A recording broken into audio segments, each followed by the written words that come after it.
Hi, and welcome to our film talk for our short film Full English. I'm Emily Carlton, a writer. Hi, I'm Caroline Wildi. I'm Emily's mother. I'm also the actress who played Gwen. Right, I'm going to ask Emily some questions presented by Women of the 50 Film Festival. Full English is filled with lots of dark humour. As a writer, who are your top comedy influences?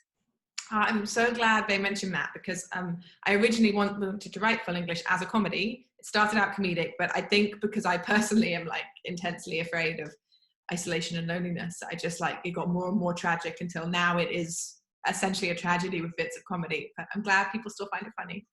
I would say that my biggest influences are women like Alice Lowe and Julia Davis and anyone whose comedy is really sort of weird and bold and brave. Yeah, I love that.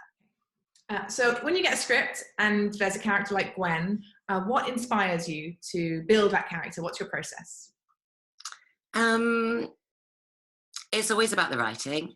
In this case, Full English was presented as a long poetic monologue, which actually I kind of thought, how am I going to find a character in that? But actually, it was interesting because there's an awful lot of space for me to fill it up, but it's very well written, and she is consistent in her character. So I tend to kind of draw on stuff that resonates for me, and then stuff that's completely different I will access. So it's a kind of process of that, really. Don't give it away. You worked with your daughter, me, on this film. What differences did you notice between our usual mother-daughter relationship and our working relationship during rehearsals and filming? I think we're extremely professional. It worked really well, actually. Full English is one of the single things in my life that's just gone so smoothly, I can't tell you.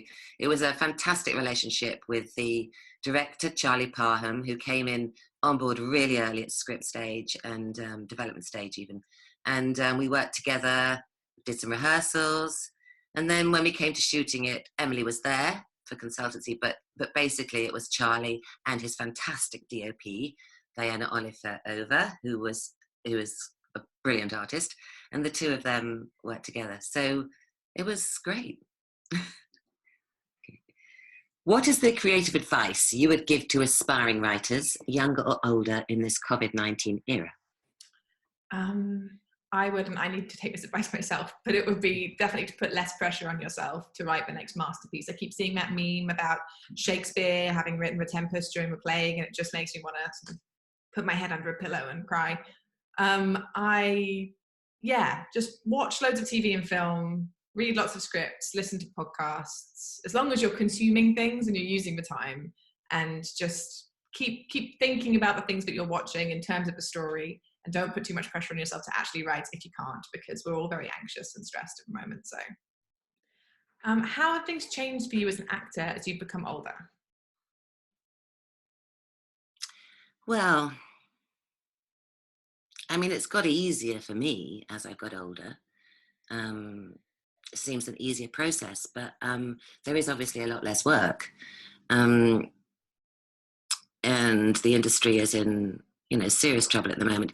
But I do get great hope from the fact that when I started out in the business, it was very much pre-Me Too. It was a really, really different culture. And now when I see you, Emily, and your generation coming through,